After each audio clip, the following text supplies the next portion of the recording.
মহান মুক্তিযুদ্ধের golden jubilee উদযাপন করে ফেলেছে বাংলাদেশ, কিন্তু পরিতাপের বিষয় এখনও চূড়ান্ত হয়নি মুক্তিযোদ্ধাদের তালিকা। এক সরকারের আমলে করা তালিকা অন্য সরকার সংশোধন করেছে, কিন্তু মুক্তিযোদ্ধার তালিকা আজও পায়নি চূড়ান্ত রূপ। তাই জনমনের প্রশ্ন, কবে চূড়ান্ত হবে এ তালিকা? কবে সঠিক মুক্তিযোদ্ধারা পাবেন মর্যাদা?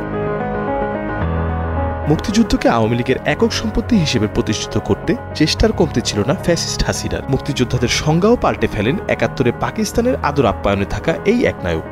সরাসরি যুদ্ধে অংশ নেননি এমন ৮ ধরনের ব্যক্তি ও পেশাজীবীদের দেওয়া হয় বীর মুক্তিযোদ্ধা হিসেবে স্বীকৃতি।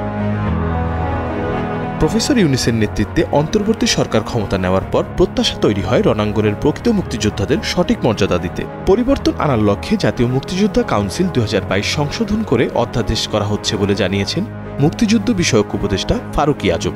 জাতীয় মুক্তিযোদ্ধা কাউন্সিল অধ্যাদেশ ২০২৫-এর খসড়া করে এ বিষয়ে অংশীজনদের মতামত নেওয়ার বিষয়টিও জানান তিনি। সব ঠিক থাকলে খসড়াটি মার্চের প্রথম সপ্তাহে উপদেষ্টা পরিষদের বৈঠকে অনুমোদনের জন্য উপস্থাপন করা হবে। ১৯৭১ সালে যারা রণাঙ্গনে সরাসরি পাকিস্তানি হানাদার বাহিনীর বিরুদ্ধে সশস্ত্র যুদ্ধ করেছেন, শুধু তারাই পাবেন মুক্তিযোদ্ধার মর্যাদা।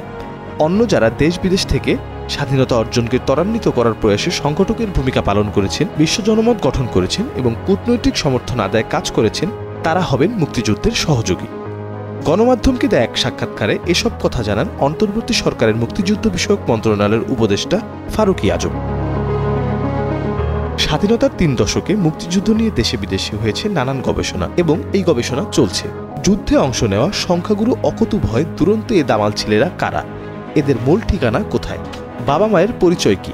এসব প্রশ্নের উত্তর পেতে প্রকৃত মুক্তিযোদ্ধাদের সর্বোচ্চ সম্মাননা দেওয়ার প্রতিশ্রুতি জানান উপদেষ্টা ফারুকী আজম।